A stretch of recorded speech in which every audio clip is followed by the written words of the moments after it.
দেখো জাস্ট দেখো আমাদের সামারের ফ্রুটস সব সেজে উঠেছে। এন্ড মা বলো কিছু। কি বলবো তোদের এই মানে আম জাম কাঁঠাল কাঁঠাল তো খাস না, লিচু তালের শ্বাস আসলে পরে তোরা মানে ছাড়তে পারিস না। মানে আমাদের তো হচ্ছে কি কোনো দুপুরে কোনো খাবার নেই, আর দুপুরের খাবার নেই আমরা এটাই খেয়েই থাকি, আর সন্ধ্যাবেলাও টিফিন খাই না, এগুলোই খেয়ে থাকি। তারপর দুপুরের একদম। লাঞ্চ কি বলবো, মানে সন্ধ্যাবেলা তো খাই, আমার ডিনারও করতে হয় না। আমার ফেভারিট লিচু আর তালের শ্বাস। তালের শ্বাস লিচু থাকলে পরে আমার মেয়েরা কিচ্ছু চায় না। প্রতি বছর ওদের জন্য মানে এক্সট্রা আমার পয়সা রাখতে লাগে।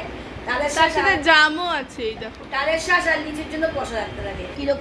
কিরকম লিচু এরকম রেগুলার আনছে, রেগুলার খাচ্ছে। দাদা টাটা বন্ধুরা, দেখো এরকম রেগুলার আনছে, রেগুলার খাচ্ছে।